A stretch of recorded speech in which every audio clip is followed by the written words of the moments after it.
Saludos amigos y amigas de todo el territorio nacional que a esta hora por este canal y una red de cables a nivel nacional tienen en sintonía su programa Realidad TV. La realidad como es, solo aquí en Realidad TV. Yo soy Tomás Suriel Pérez y le invito a compartir una hora de comentarios y análisis de los principales acontecimientos ocurridos aquí en República Dominicana y, por cierto, en el resto del mundo. Señores, gracias, muchas gracias por tenernos en sus hogares. Miren, el calor que está atravesando la República Dominicana en estos momentos es infernal. Las temperaturas están por encima de los 30 grados y llega hasta 35 grados en algún momento. Y se dice que van a seguir esas temperaturas altas de 33 a 35 grados Celsius. Bueno, siempre hemos dicho que es la aliada de las temperaturas altas, son las aliadas de el coronavirus. Por cierto,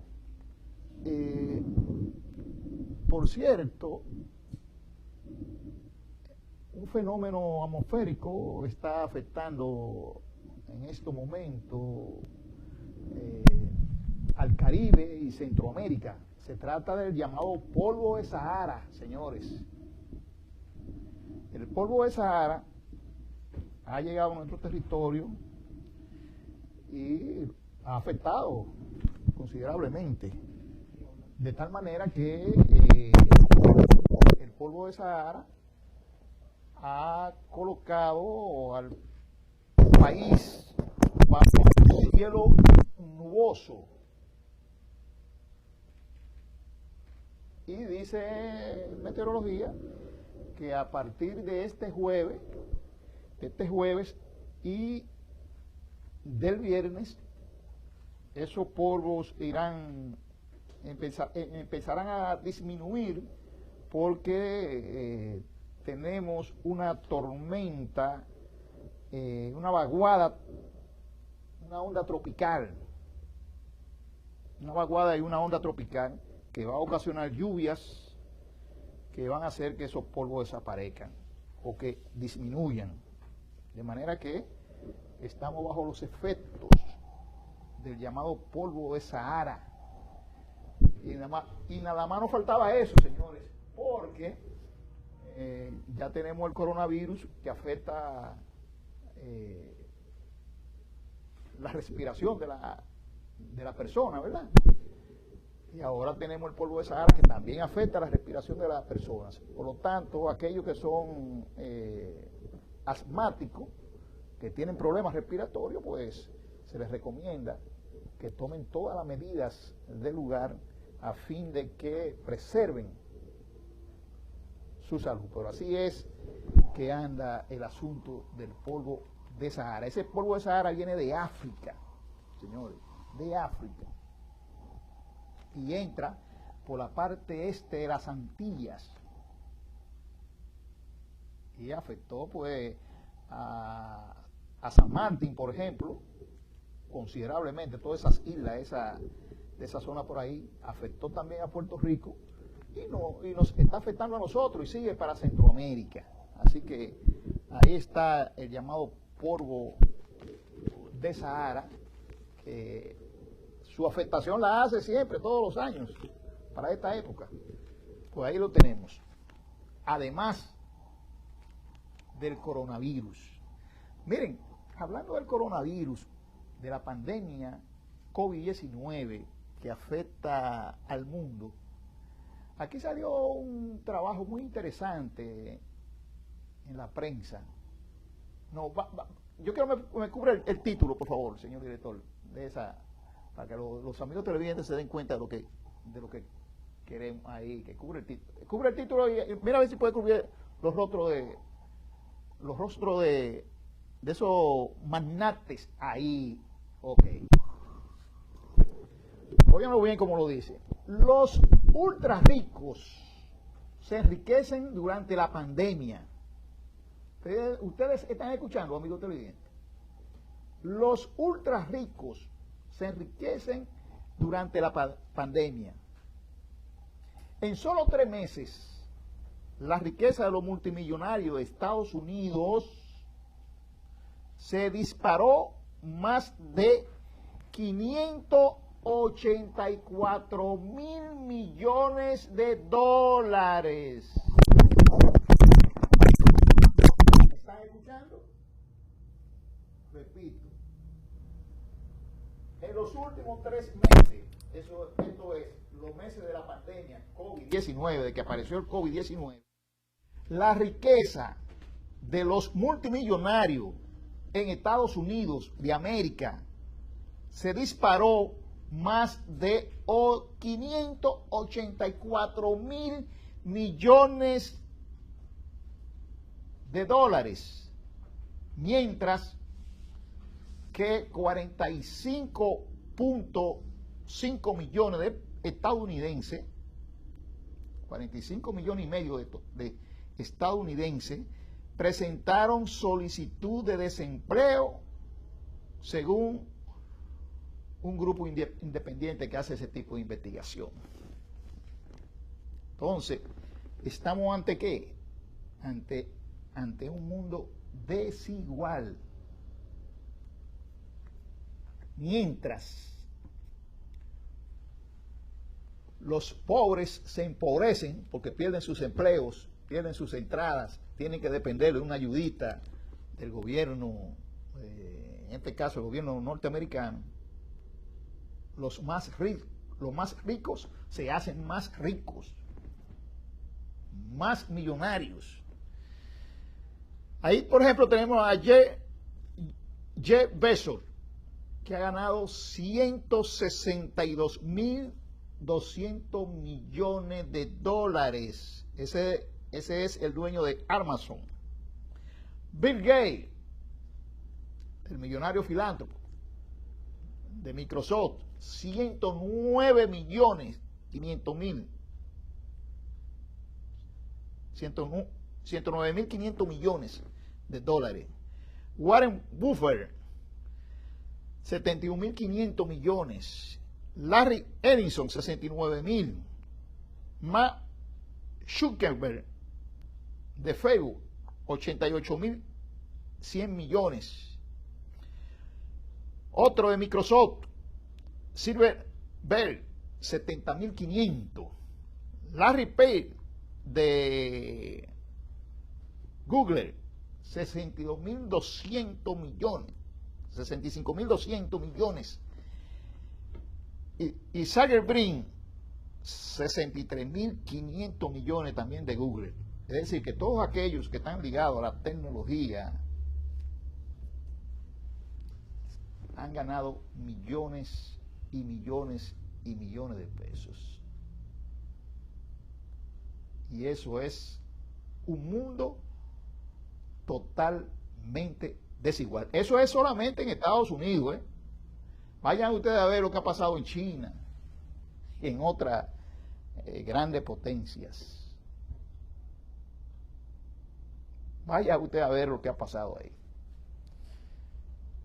Pero bueno, esa es la situación de que unos se aprovechan de la tragedia y otros se enriquecen más por la tragedia. Vamos a una pausa y en breve estamos con ustedes.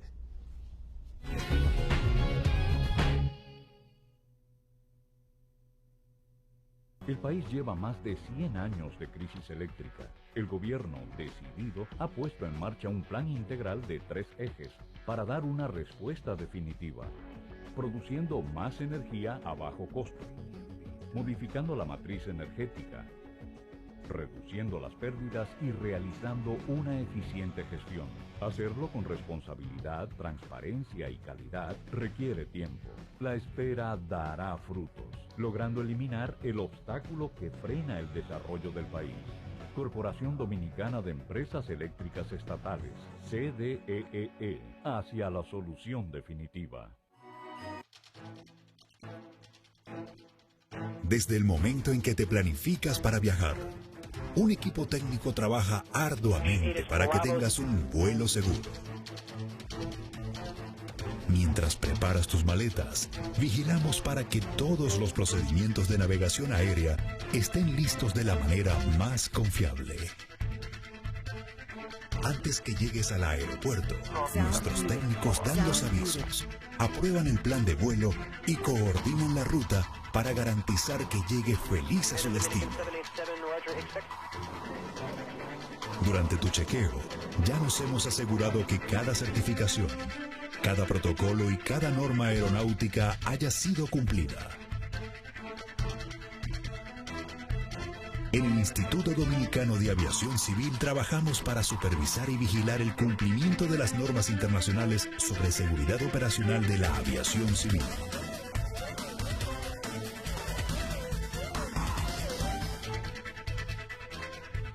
Estamos dentro de los países con mejores niveles de cumplimiento con los estándares internacionales de la Organización de Aviación Civil Internacional, OACI. Haciendo mejor lo que hemos hecho bien. Instituto Dominicano de Aviación Civil IDAC. Garantía de la seguridad operacional de la aviación civil. Volando hacia la excelencia.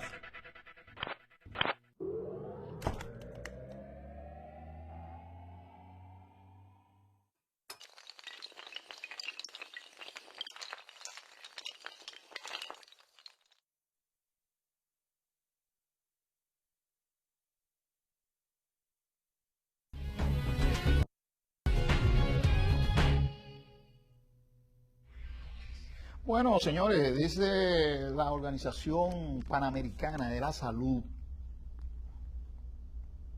hace una advertencia de que el COVID-19 persistirá al menos durante 2 años en nuestros países.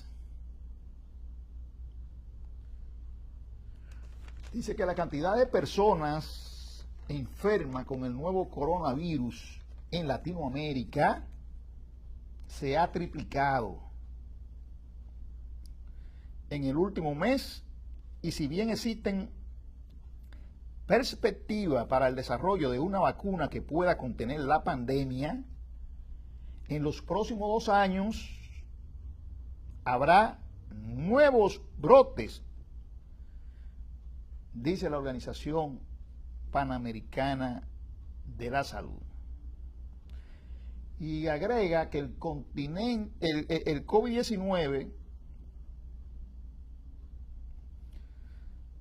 ha afectado al continente americano, cuyos países suman más de 4.5 millones de infectados, de enfermos, y ya lleva el continente americano, no Estados Unidos solamente, porque Estados Unidos siempre se ha querido creer que es el continente americano, que América son ellos. No, todos somos América.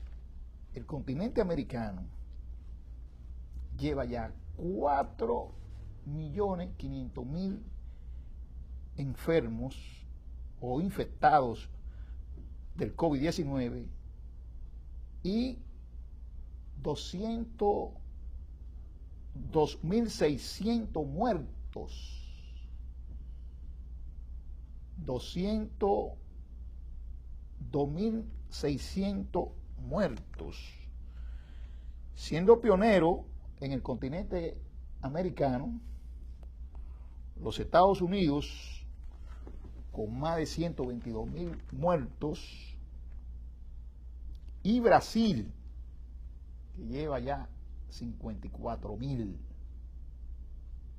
Le siguen México y otros y otros países. Bueno, aprender a convivir con el COVID-19 hasta que aparezca la vacuna. Esa era la situación que nosotros estamos enfrentando, señores. Esa es, no hay de otra. Entonces, es el panorama de las Américas. El continente americano se ha convertido en el epicentro de la pandemia. Primero inició en el continente asiático por China, ¿verdad? Siguió por otros países asiáticos, pero la pudieron contener. Se fue a Europa y hizo estrago en Europa, en Inglaterra, Francia, Italia, España, fundamentalmente. Y entonces se encuentra en América ahora estacionado el virus y está pues causando, ¿no?, una situación muy difícil en los países de América. Como dice la Organización Panamericana de la Salud, se ha incrementado, se ha duplicado la cantidad de contagiados por el coronavirus COVID-19. En República Dominicana llevamos lo nuestro. Sí, ahí vemos cómo está la curva. ¿Cómo se mantiene? Aquí, Héctor, ¿cómo se mantiene la curva en República Dominicana en materia de ascenso? Es decir, esa curva no ha cedido desde que comenzó el 1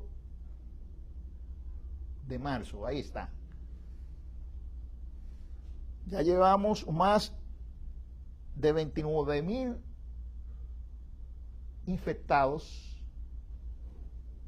y estamos ya en 698 fallecidos.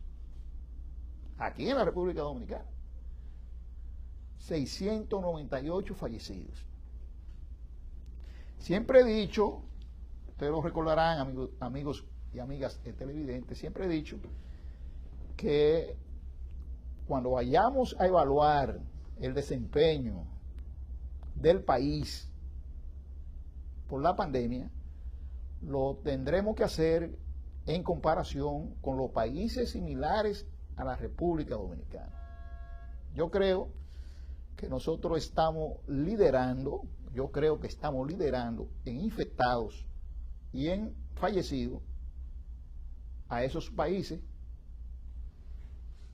similares a nuestro. ¿Cuáles? Los países de Centroamérica, los países del Caribe. Países que tienen un desarrollo similar al de República Dominicana. Es con eso que tenemos que compararnos, para ver si es verdad que nosotros hemos desempeñado con eficiencia el enfrentamiento, la política sanitaria para contener el COVID-19. Esa evaluación no hay que hacerla ahora, esa evaluación viene. Pero es con esos países que tenemos que compararnos. Ya tenemos más de 29.000 infectados y 691 fallecidos. Es decir, que ya vamos camino a los 700 fallecidos en República Dominicana por el COVID-19.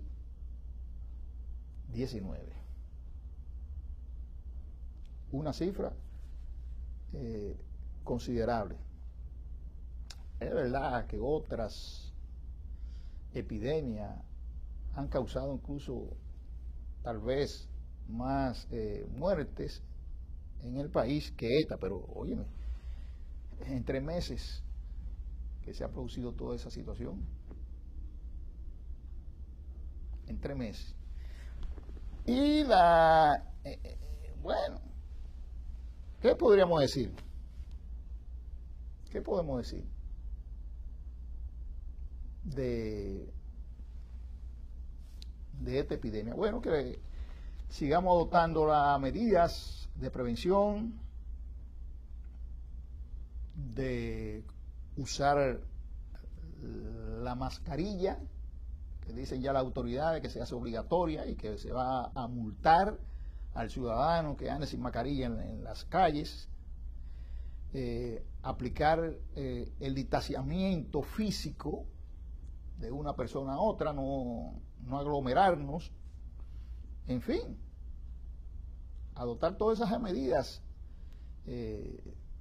recomendadas a nivel internacional para la prevención de que se extienda el contagio. Es lo más que podemos hacer, pero esa es la situación que estamos enfrentamos en estos momentos, de que ha habido una curva ascendente que no se aplana en ningún momento.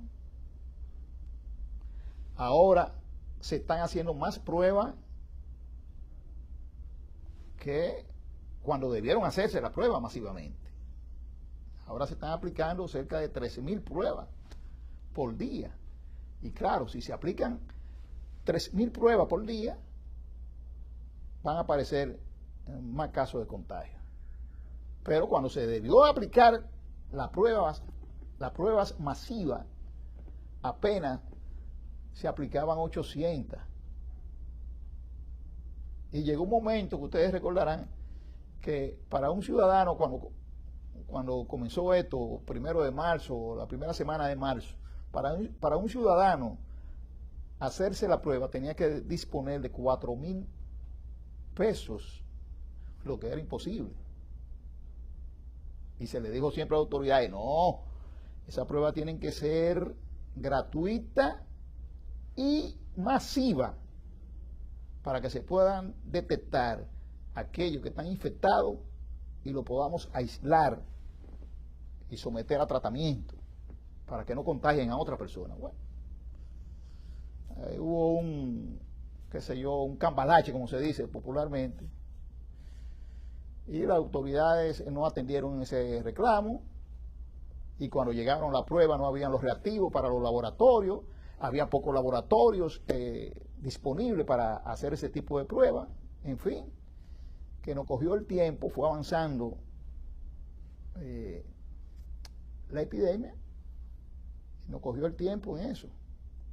Ahora se están aplicando 13.000 pruebas diarios y ahí están los resultados. Más contagio, claro que sí.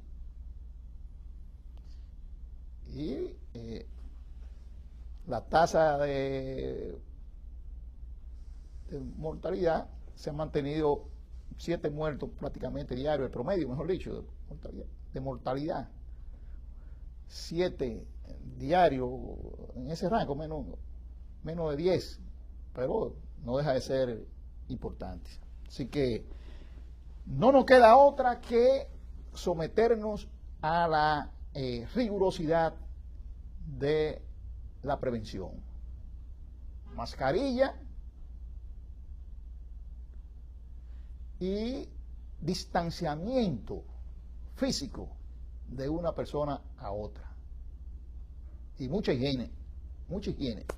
El lavado frecuente de manos, cara, etcétera. Eso es lo que se impone ante esta situación. Señores, otra pausa y en breve estamos con ustedes.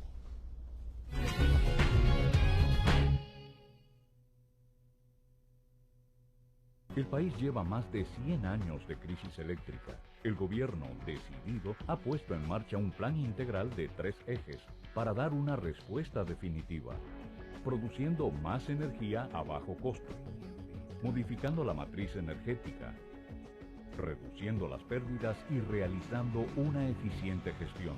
Hacerlo con responsabilidad, transparencia y calidad requiere tiempo. La espera dará frutos, logrando eliminar el obstáculo que frena el desarrollo del país. Corporación Dominicana de Empresas Eléctricas Estatales, CDEE, hacia la solución definitiva. Desde el momento en que te planificas para viajar, un equipo técnico trabaja arduamente para que tengas un vuelo seguro. Mientras preparas tus maletas, vigilamos para que todos los procedimientos de navegación aérea estén listos de la manera más confiable. Antes que llegues al aeropuerto, nuestros técnicos dan los avisos, aprueban el plan de vuelo y coordinan la ruta para garantizar que llegue feliz a su destino. Durante tu chequeo, ya nos hemos asegurado que cada certificación, cada protocolo y cada norma aeronáutica haya sido cumplida. En el Instituto Dominicano de Aviación Civil trabajamos para supervisar y vigilar el cumplimiento de las normas internacionales sobre seguridad operacional de la aviación civil.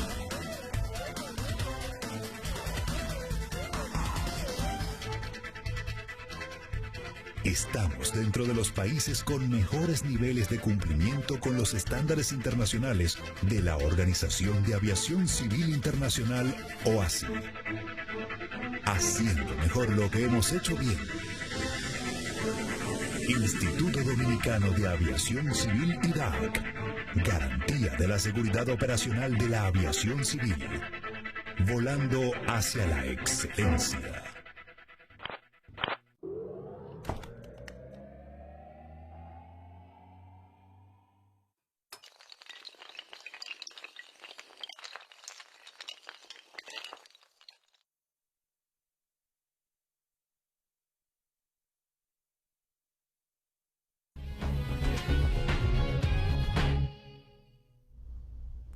Estamos a 10 días de que los dominicanos y dominicanas que residen aquí en la República Dominicana y que residen en el exterior acudan a elegir el presidente, el vicepresidente o vicepresidenta de la República que quieren. En este caso será vicepresidenta, porque las tres con más posibilidades son mujeres. El presidente y la vicepresidenta que estimen conveniente, senadores y diputados. Estamos a 10 días. Y por supuesto, en un escenario electoral ya de final de campaña, las encuestas han salido por botones, a borbotones, como dicen. Había inscrita en el registro de la Junta Central Electoral unas 60 firmas encuestadoras. Y una gran cantidad de ellas han publicado, han hecho publicaciones diferentes. Pero hay 3 encuestas pagadas por medios de comunicación, periódicos, medios televisivos, etcétera, que se consideran que son encuestas independientes, que tienen mayor reputación, aunque en este proceso han tenido sus resbalones esas encuestadoras. Pero bien, han publicado las 3 encuestas, hechas en un escenario más o menos parecido, realizada en el mes de junio, sobre todo en la segunda semana de junio se han hecho los estudios de campo de esas encuestas. Por cierto, no han sido por teléfono, han sido presencial. Pero me llama mucho la atención, que es lo que quiero destacar antes de que vayamos a la preferencia política, lo que dice la encuesta Gallup hoy. Esta la paga el periódico Hoy y es exclusiva para ese periódico. ¿Qué dice la encuesta Gallup hoy? Dice que el 67% de los dominicanos y dominicanas con derecho a votar, que son cerca de 7 millones o más de 7 millones de personas, que el 67% de esas personas están dispuestos a votar a pesar de la pandemia del coronavirus. Sí, a pesar de la pandemia que existe, el 67% de los ciudadanos está dispuesto a ir a votar. Recuerde usted que la abstención histórica de nuestro país en las elecciones presidenciales es cerca de un 70%. 29% y a veces llegaba a 30%. El 46% dice que votaría porque el país necesita un cambio. Esta encuesta nos dice entonces que hay una franja muy, pero muy importante del electorado dominicano que entiende que el país necesita de un cambio político. Y ese cambio político, según esa persona, implicaría otros cambios en materia económica, social, etcétera, etcétera.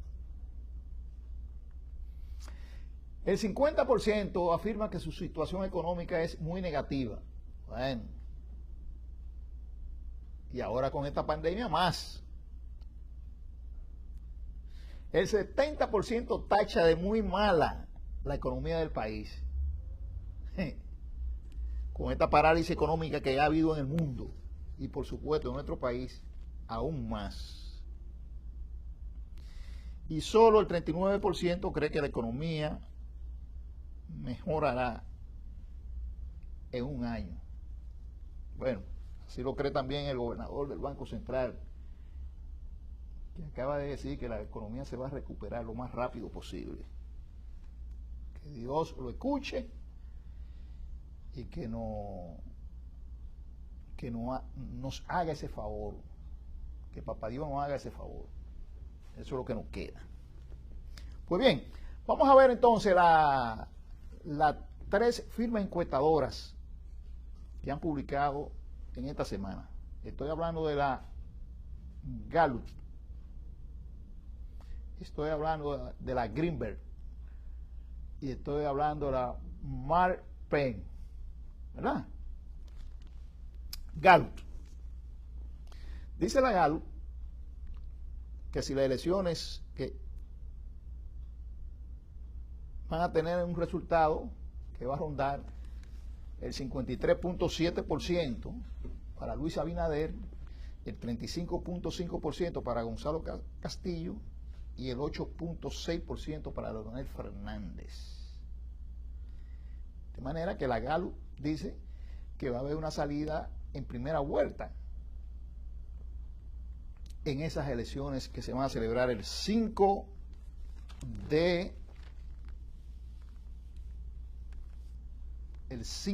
de julio, dentro de 10 días aproximadamente.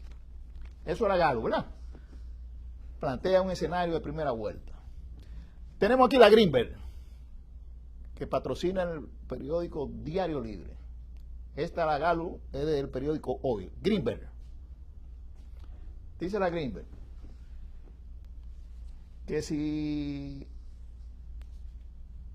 que para las elecciones del 5 de julio, si se mantienen las proyecciones y la tendencia que dicen los ciudadanos que van a seguir, Luis Abinader obtendría el 56%, Gonzalo Castillo el 29% y Leonel Fernández el 12%.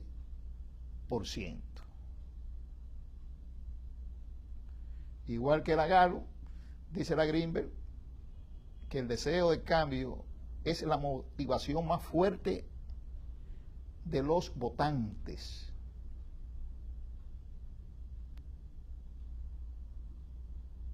Y que los problemas principales del país son salud, desempleo y corrupción.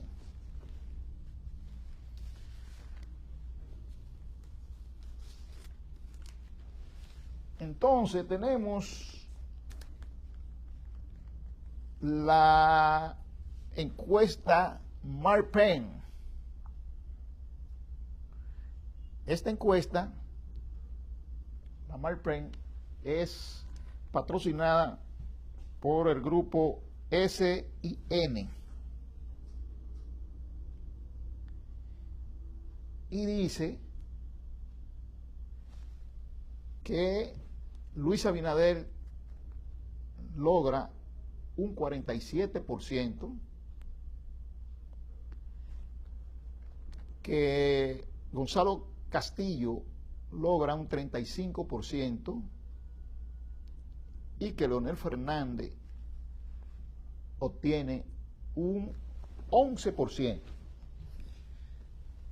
Esto es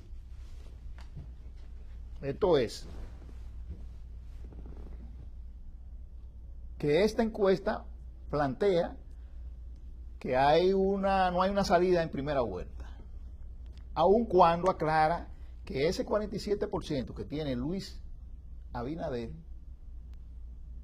con un margen de error de un 3%, podría, dicen ellos, llegar al 50%.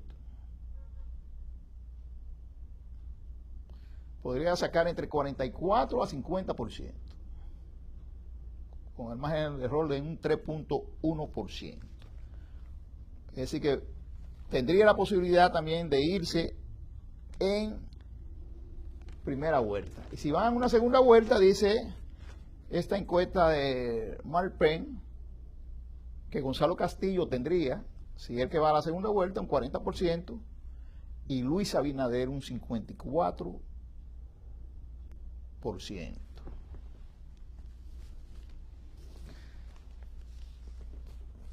Y el periódico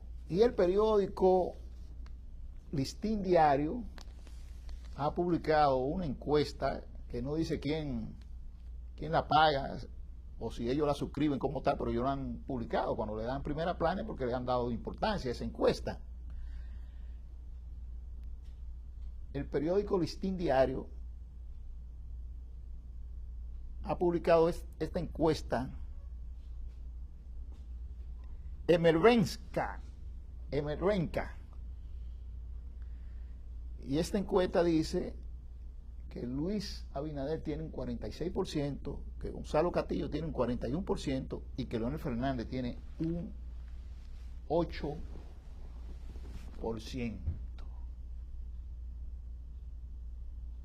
Entonces ahí tenemos las tres principales encuestadoras del país, la más creíble, la que más han acertado, la que no dependen de ningún partido político, que están diciendo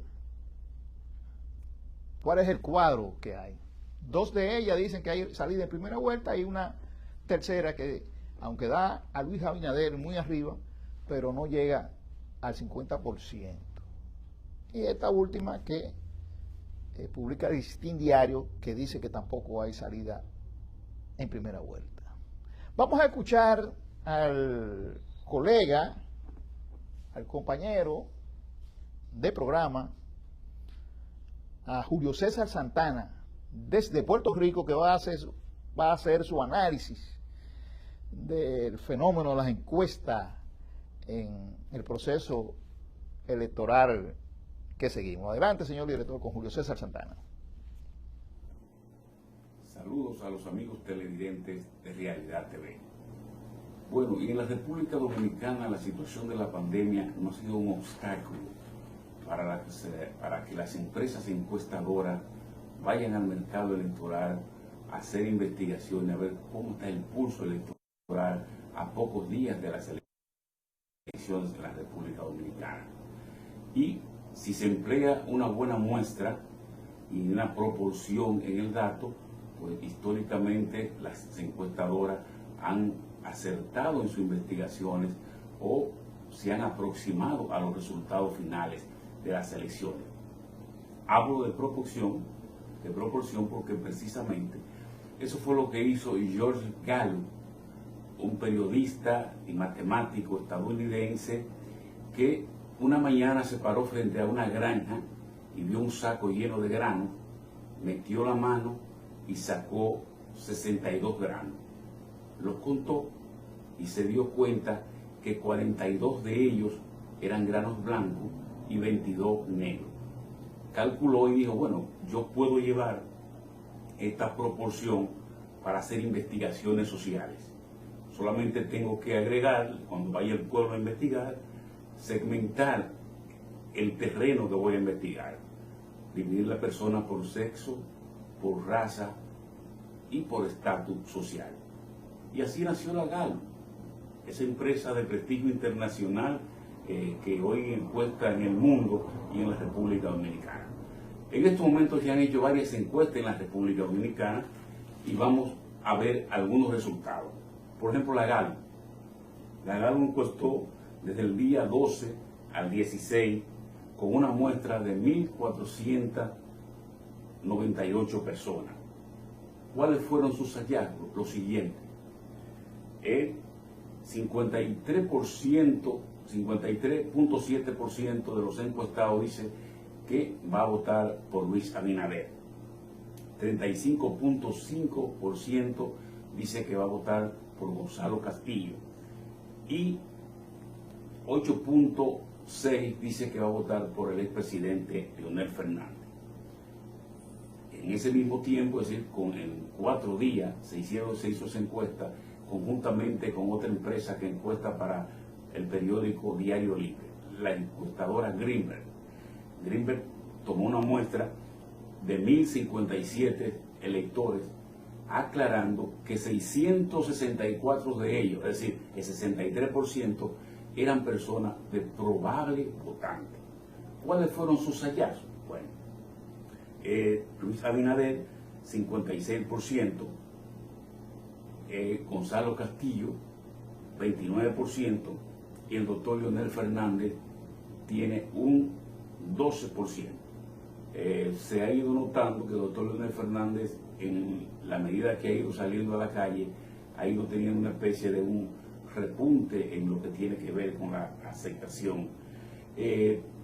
Pensamos nosotros que estos son los hallazgos, las encuestas es una fotografía del momento, es decir, lo que yo capté en ese momento. Vamos a ver realmente que los resultados puedan aproximarse a esta situación. Pero hay temas también que se plantean como preocupación a los dominicanos. El tema de la corrupción. Por ejemplo, según la encuesta Greenberg, la corrupción, que en febrero la preocupación era de un 57%, ya hoy sube a un 63%, para un aumento de 7 puntos porcentuales. Lo mismo ocurre también con el desempleo, que ha aumentado de manera considerable. Entonces, yo creo que el elector dominicano tiene ante sí ya una gama de investigaciones científicas a partir de las encuestas. Estas son unas elecciones atípicas, no ha habido mítines, no ha habido manifestaciones, no ha habido toque de banderas en las esquinas de las grandes avenidas de la capital. Es decir, ha sido unas elecciones que se han manejado solamente por los medios electrónicos, la radio, la televisión y las redes sociales.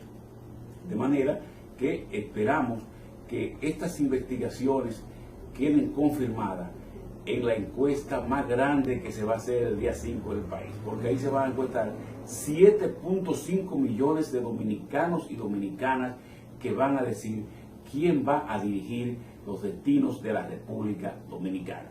Muchas gracias y hasta el próximo jueves. Bueno, ya lo dijo Julio, 7.500.000 dominicanos tendrán el derecho de elegir su presidente, su vicepresidenta, sus senadores, sus diputados. 7.5 millones de dominicanos aptos para votar aquí en el territorio dominicano y en el extranjero, en Estados Unidos, en Puerto Rico, en España, bueno, en Europa, varios países tendrán derecho a votar. Ya los partidos políticos ya están en la parte final diseñando sus estrategias. Ya, por ejemplo, el presidente de la República han anunciado que sale a la calle. Hay que tomar en cuenta que estamos bajo un estado de emergencia, pero que ese estado de emergencia el día 1 de julio cesa, y se supone que el mandatario no va a solicitar estado de emergencia, no puede solicitarlo. ¿Por qué? Porque unas elecciones no pueden celebrarse bajo un estado de emergencia. Hay que liberar el estado de emergencia para que se puedan hacer las elecciones. Entonces, si se libera el estado de emergencia, que sería el 1 de julio, tendríamos ¿cuánto? 3 o 4 días para hacer movimiento de campaña. Es lo que decía el colega Julio, unas elecciones atípicas, totalmente atípicas, porque no se puede hacer nada de esto. Entonces, se ha anunciado ya, dentro de estrategia de última hora, que el presidente de la República, Danilo Medina, va a salir a las calles a postular por su pupilo Gonzalo Castillo. Pero ya también se ha anunciado que Luis Abinader, candidato puntero hasta ahora, va también para la calle después de haberse recuperado de la afectación que tuvo del coronavirus. Y Leonel Fernández está en la calle. Leonel Fernández está haciendo recorridos por diferentes puntos del país. De manera que se va a poner interesante el panorama político, porque vamos a tener a los principales líderes políticos del país tirados a la calle al medio en los últimos días de las elecciones. Ciertamente, ahí están las encuestas, ahí están los estudios científicos de opinión, lo más acreditado. Hay que decir que estas firmas encuestadoras, sobre todo estas 3, porque además entran al montón. Bueno, está CISA, pero la encuestadora CISA no ha publicado. No sabemos si lo hará en las próximas horas. Pero estas 3 firmas encuestadoras que responden a medios de comunicación, la Gallup hoy, la Greenberg Diario Libre y la Marpen SIN, esa firma encuestadora pone su prestigio en juego en este proceso electoral. Gallup y Greenberg dicen que hay salida en primera vuelta, y la Marpen dice que no se resuelve la situación electoral en primera vuelta, que va a tener que irse a una segunda vuelta electoral. Ahí está planteado el panorama, señores, y ahí está en juego el prestigio de esas firmas encuestadoras. Siempre se ha dicho que las firmas encuestadoras, al final del proceso electoral, no ponen su prestigio en situación que se le pueda dañar. Tratan de preservar su prestigio. No tiran su prestigio al aire, sino que aseguran que su prestigio se mantenga para futuros eventos. Así que vamos a ver qué pasa con esas firmas encuestadoras. Señores, y como estamos hablando de elecciones, dice la Junta Central Electoral que tiene el 95% del trabajo administrativo de las elecciones ya realizado. 95% del trabajo administrativo de lo preparativo para las elecciones del 5 de julio, la Junta dice que lo tiene ya resuelto. Entonces, si eso es así, pues muy bien. Ahora, debemos decirle a la Junta Central Electoral que ella se está jugando también su prestigio, que a nosotros, a los ciudadanos, no nos pueden venir con que hubo este problema, que hubo aquel. No. Ustedes han tenido tiempo suficiente para organizar estas elecciones y que estas elecciones del 5 de julio sean unas elecciones diáfanas y transparentes, creíbles, y sobre todo que se respete la voluntad del dominicano emitida a través de su voto. Eso es innegociable. Respetar la voluntad de cada dominicano que va a depositar su voto el 5 de julio y que va a decidir con su voto quién debe de ser el presidente de la República. Eso es innegociable. De manera que si la Junta tiene el 95% ya el trayecto recorrido, pues la vamos a felicitar. Pero esa felicitación la vamos a dejar para cuando concluyan las elecciones y que digamos se cumplió con el mandato que establece la Constitución de la República y la Junta Central Electoral cumplió con su responsabilidad y el ciudadano cumplió con su responsabilidad y los líderes políticos cumplieron con sus responsabilidades. Así que vamos a prepararnos para las elecciones del 5 de julio. Señores, hemos concluido por el día de hoy su programa Realidad TV. Tomás Uriel Pérez desea que pasen buena noche y que nos veamos en un próximo programa.